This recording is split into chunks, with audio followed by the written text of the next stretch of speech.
ദൈവനാമം വാഴ്ത്തപ്പെടുമാറാകട്ടെ. ദൈവത്തിൻ്റെ കൃപയാൽ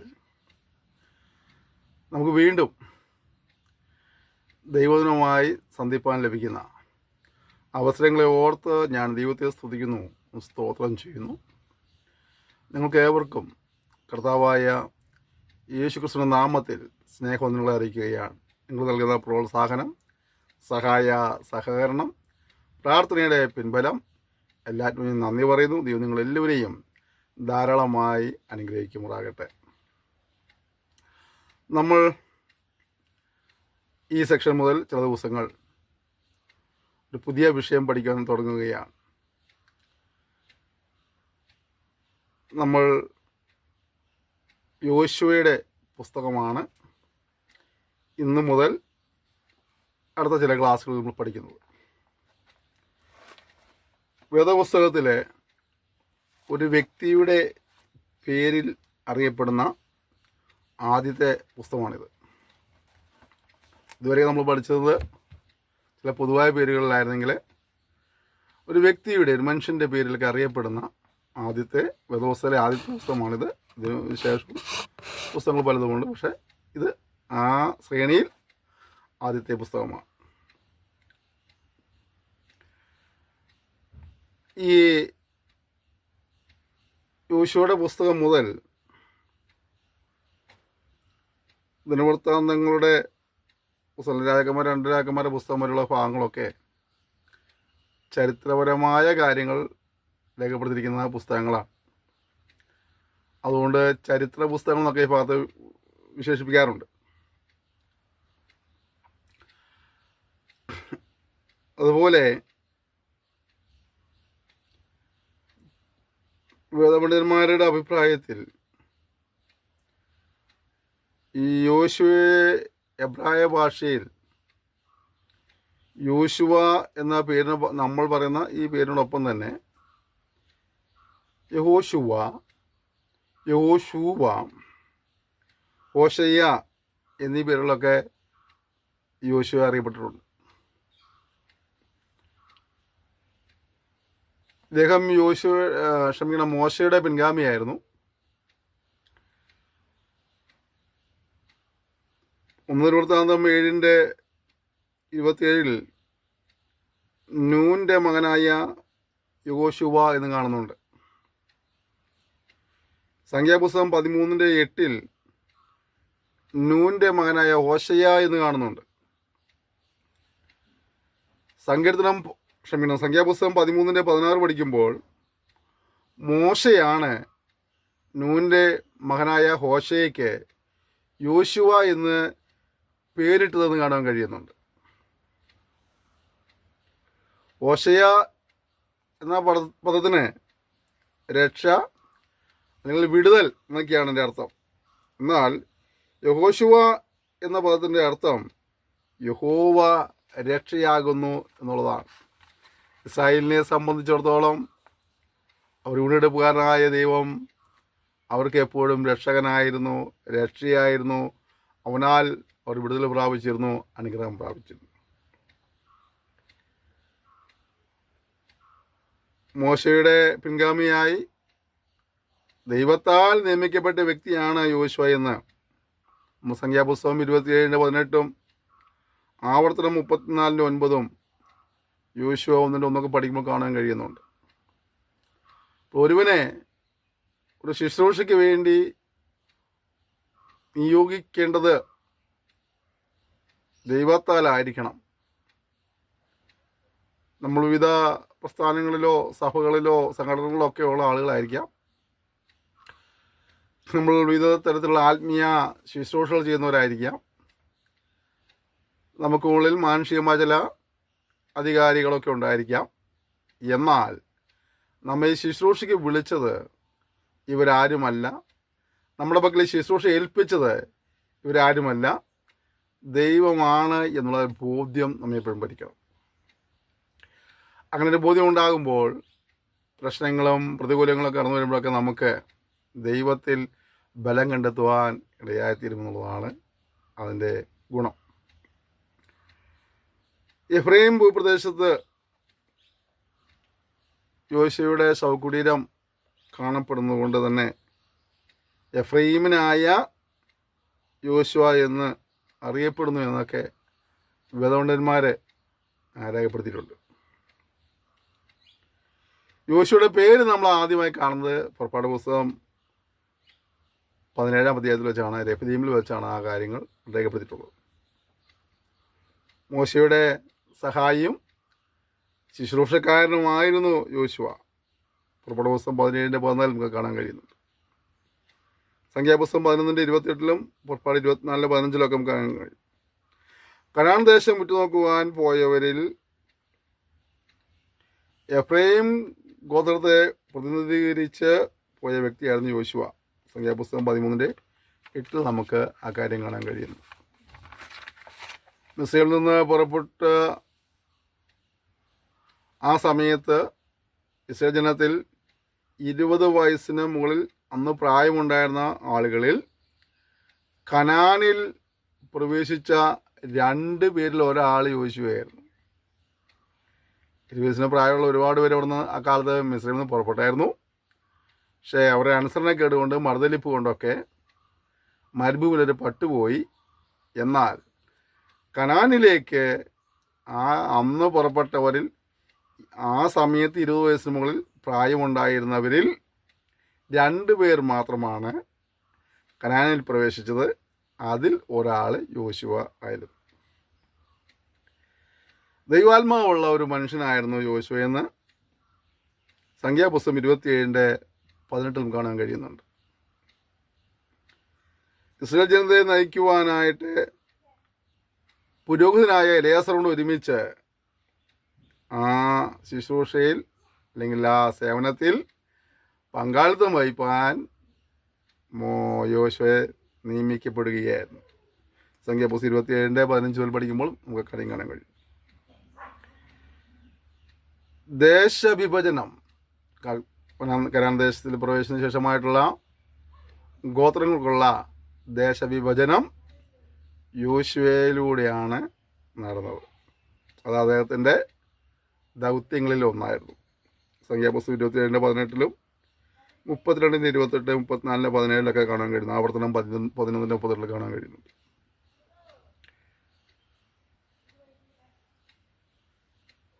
ജനത്തിന് വേണ്ടി മധ്യസ്ഥ അണയ്ക്കുന്ന ഒരു യോശുവയെ നമുക്ക് യോശുവ 7-9 കാണാൻ കഴിയും. മോശയുടെ പിൻഗാമിയായിരുന്നു. മോശയ്ക്കൊപ്പം ശുശ്രൂഷ ചെയ്തവനാണ്.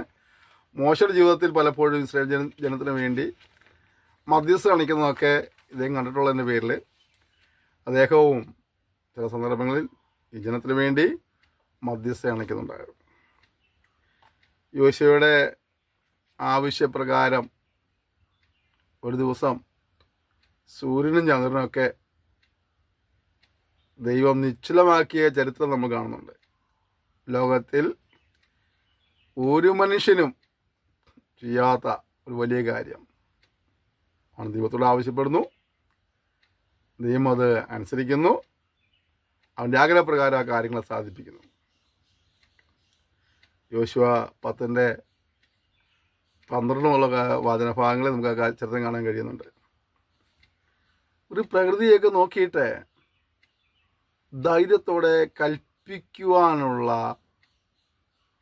ഒരു ധൈര്യം, അല്ലെങ്കിൽ ഞാൻ സേവിക്കുന്ന ദൈവം ഞാൻ ആവശ്യപ്പെടുന്ന കാര്യങ്ങൾ അത് വ്യക്തികളിൽ മാത്രമല്ല പ്രകൃതിയിൽ പോലും അത് ചെയ്തു തരുമെന്നുള്ളതായ ഒരു ഉറപ്പുള്ള വിശ്വാസമൊക്കെ യോശുവയ്ക്കുണ്ടായിരുന്നു എന്നുള്ളത് നമുക്കൊക്കെ നമ്മുടെ ജീവിതത്തിൽ പകർത്താവുന്ന നല്ല ഗുണവിശേഷങ്ങളൊന്നാണ്.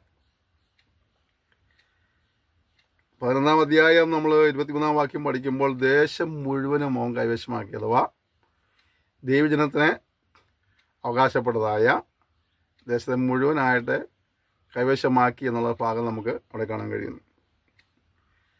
11-15 നമ്മൾ വായിക്കുമ്പോൾ യഹോവ കൽപ്പിച്ചതൊക്കെ ഒന്നും വിട്ടുകളയാതെ അവൻ ചെയ്തു കാണാൻ കഴിയുന്നുണ്ട്. അപ്പോൾ ദൈവത്തിൻ്റെ ശബ്ദം കേട്ട യോശുവ ദൈവിക പ്രമാണങ്ങളെ, കൽപ്പനകളെ അവണ്ണം അനുസരിക്കുന്ന ഒരു വ്യക്തിയായിരുന്നു എന്ന് നമുക്ക് ഈ ഭാഗത്ത് കാണാൻ കഴിയുന്നു. അതുപോലെ തന്നെ ചില സന്ദർഭങ്ങളിൽ അദ്ദേഹം പറയുന്നുണ്ട്, നിങ്ങൾ ആരെ സേവിച്ചാലും എനിക്ക് കുഴപ്പമില്ല, പക്ഷെ ഞാൻ, എൻ്റെ കുടുംബം, ഞങ്ങൾ യഹോവയെ സേവിക്കും. ശക്തമായ തീരുമാനങ്ങൾ. ദൈവത്തെ അനുസരിക്കാതെ പോകുന്ന, ദൈവത്തെ മർദ്ദലിക്കുന്ന ഒരു ജനക്കൂടിന് നടുവിൽ നിന്നുകൊണ്ട് നിങ്ങൾ ഏത് വഴിക്ക് പോയാലും ഞാൻ ദൈവത്തെ സേവിക്കുമെന്ന് പറയുവാണ് തൻ്റെ ഇടം യോശുവയ്ക്കുണ്ടായിരുന്നു. നമ്മൾ 24 അധ്യായം 15 വാക്യം പഠിക്കുമ്പോൾ കാണാൻ കഴിയുന്നുണ്ട്. 110 വയസ്സ് വരെ ജീവിച്ചു എന്ന് കാണുന്നു. 24, 29, 30 കാണുന്നത്. ന്യായാധിപന്മാർ 2:8-9.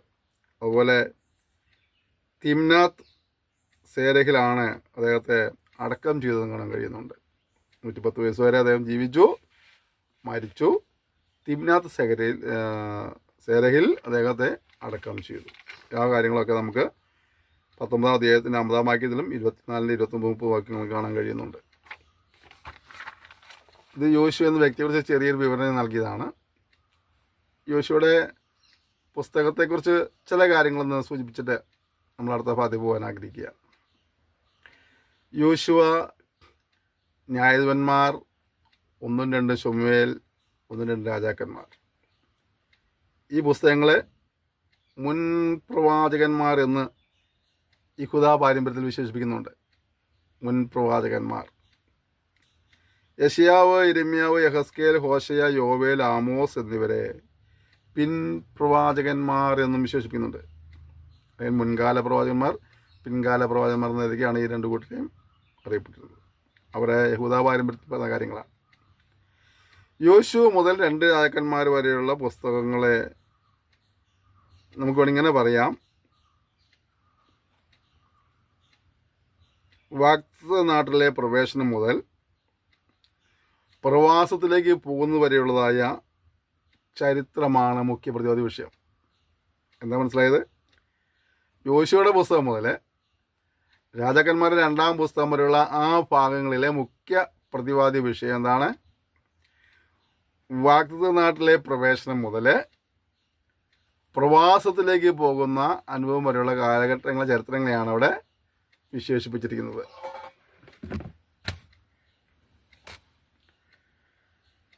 ഇസ്രായേലിയ ജയ അപജയങ്ങൾ, അവരെ വിജയവും പരാജയങ്ങളൊക്കെ ദൈവിക പ്രമാണങ്ങളെ അനുസരിക്കുന്നതിനനുസൃതമായിട്ടാണ്. എപ്പോഴൊക്കെ ജനം ദൈവവ്യവസ്ഥ വിട്ട് അകന്നു പോയിട്ടുണ്ടോ അപ്പോഴേക്കും അവർ ജീവിതത്തിലെ പരാജയങ്ങൾ ഉണ്ടായിട്ടുണ്ട്. എപ്പോഴൊക്കെ അവർ ദൈവവചനം അനുസരിച്ചിട്ടുണ്ടോ ആ സമയത്തൊക്കെ ദൈവം അവരെ അനുഗ്രഹിക്കുകയും ഉയർത്തുകയും ചെയ്തിട്ടുണ്ട്. അപ്പോൾ ഇത് അവരുടെ ജീവിതത്തിൽ സംഭവിച്ച കാര്യങ്ങളാണ്. നമ്മൾ 2-ാം അധ്യായത്തിൻ്റെ 1 മുതൽ 12-ാം അധ്യായത്തിൻ്റെ അവസാന ഭാഗമുള്ള വാക്യങ്ങളിൽ പഠിച്ചു നോക്കിയാൽ ദേശം കൈവശമാക്കുന്നതാണ് അതിലെ ആ ഭാഗങ്ങളെല്ലാം മുഖ്യ പ്രതിപാദ്യ വിഷയം എന്ന് കാണാൻ കഴിയുന്നു. 1-ാം അധ്യായത്തിന് 1 മുതൽ അവസാനത്തെ വാക്യം വരെ ആ ചരിത്രത്തിൻ്റെ മുഖവരകളാണ് കാണുന്നത്. യഹോവ യോശുവയോട് നൽകുന്ന നിയോഗങ്ങൾ കാണാൻ കഴിയുന്നുണ്ട്. 1-1 മുതൽ 9 വരെ.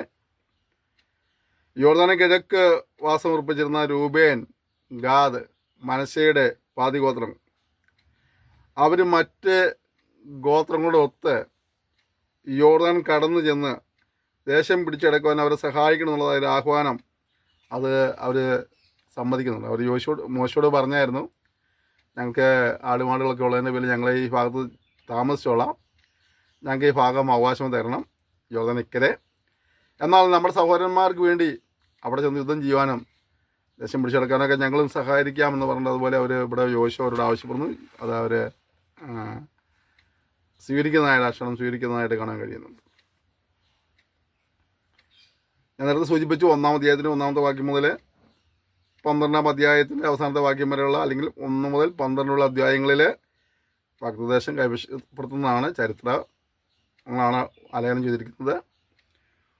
1-ാം അധ്യായത്തിൻ്റെ 1 മുതൽ അല്ലെങ്കിൽ 1-ാം അധ്യായം മുഴുവനുമായിട്ട് യോർദാൻ കടക്കുന്നതിനുള്ള ചില ഒരുക്കങ്ങളെക്കുറിച്ച് കാണാൻ കഴിയുന്നുണ്ട്. 2-ാം അധ്യായം നമ്മൾ പഠിക്കുമ്പോൾ ഒറ്റുനോട്ടക്കാരെ യെരിഹോവിലേക്ക് അയക്കുന്നതായ ചരിത്രമാണ് മുഖ്യ പ്രതിപാദ്യ വിഷയം. 3-ാം അധ്യായത്തിൻ്റെ 1-ാം വാക്യം മുതൽ 5-ാം അധ്യായത്തിൻ്റെ 1-ാമത്തെ വാക്യം വരെ യോർദാൻ കിടക്കുന്ന ചില കാര്യങ്ങളാണ്. യോർദാൻ കിടക്കുന്ന ചരിത്രങ്ങൾ വിവരിക്കുകയാണ്. 5-ാം അധ്യായത്തിൻ്റെ 2-ാം വാക്യം മുതൽ 12-ാം വാക്യം വരെ ഗിൽഗാലിൽ വെച്ചുള്ള ചില കാര്യങ്ങൾ അവർ ചെയ്യുന്നത്, ചില ചടങ്ങുകൾ നടത്തുന്ന കാര്യങ്ങൾ അവിടെ കാണുന്നത് ഗിൽഗാലിൽ വെച്ച്. 5-ാം അധ്യായത്തിൻ്റെ 13 മുതൽ 6-27 വരെ എരീഹോട്ട പിടിച്ചടക്കുന്നതായ ആ ചരിത്ര വിവരണങ്ങളാണ്.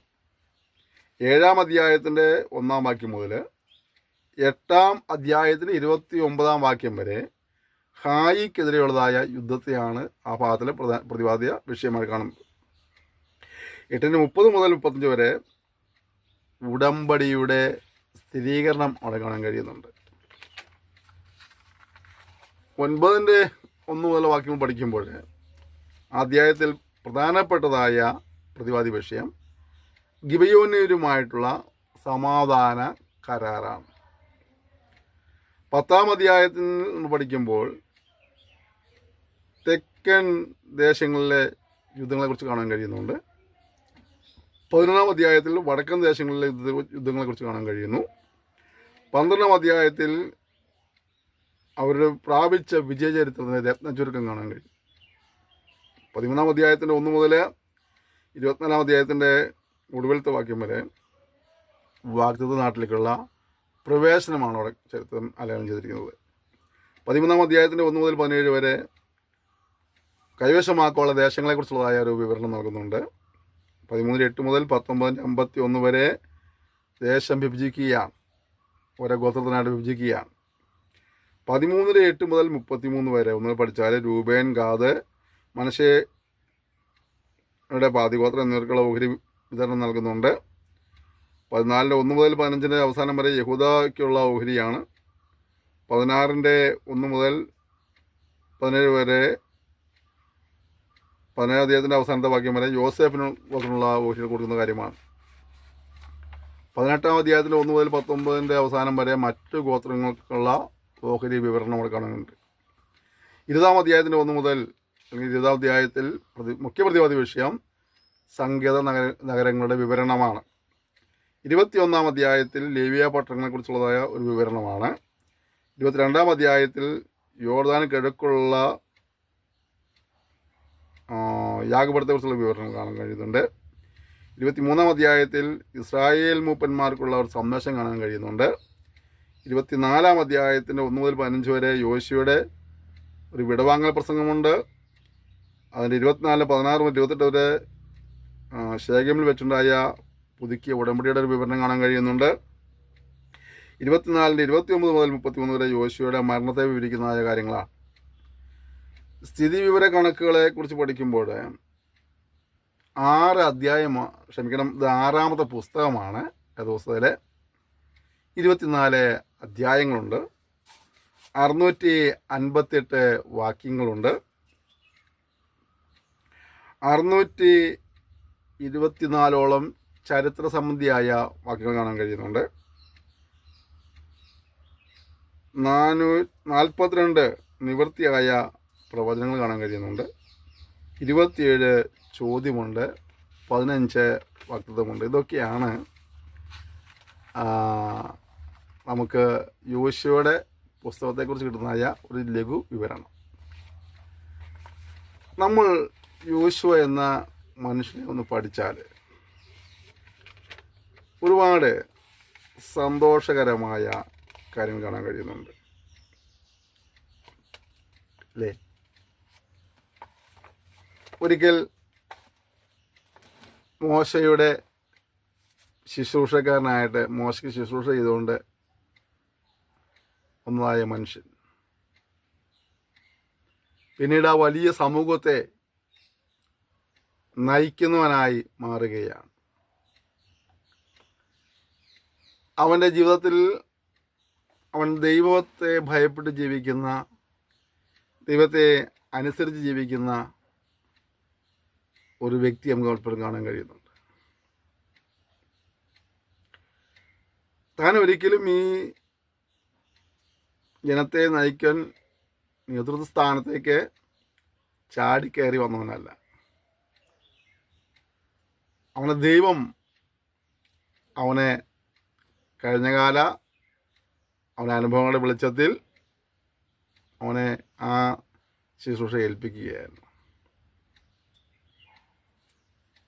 ഒരു വലിയ ഉത്തരവാദിത്വം നിറവേറ്റുവാനായിട്ട് അവൻ ദൈവത്താൽ നിയോഗിക്കപ്പെടുകയായിരുന്നു.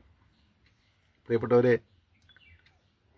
നമ്മളെ ഏൽപ്പിക്കുന്ന ചെറിയ ചെറിയ കാര്യങ്ങളൊക്കെ നമ്മൾ വിശ്വസ്തരായി മുന്നോട്ട് പോകാമെങ്കിൽ ദൈവം നമ്മെ നിശ്ചയമായും വലിയ കാര്യങ്ങൾ ഏൽപ്പിക്കും എന്നുള്ളതിന് യോശുവ ഒരു ഉദാഹരണമാണ്. അവനായിരിക്കുന്ന സന്ദർഭത്തിൽ മോശയുടെ നേതൃത്വത്തെ അവൻ ചോദ്യം ചെയ്യുന്നില്ല, മോശയ്ക്കെതിരെ ഗ്രൂപ്പ് ഉണ്ടാക്കുന്നില്ല.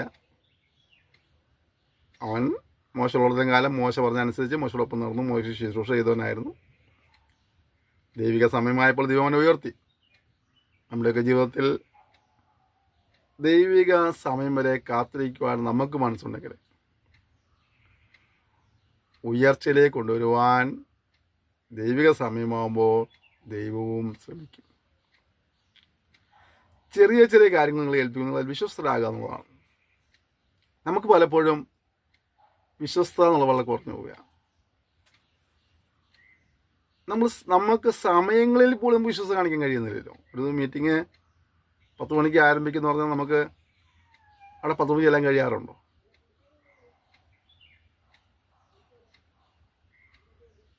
നമ്മളവിടെ എന്താ നമുക്കറിയാമല്ലോ ആ ദിവസം മീറ്റിംഗ് ഉണ്ടെന്ന് അറിയാം.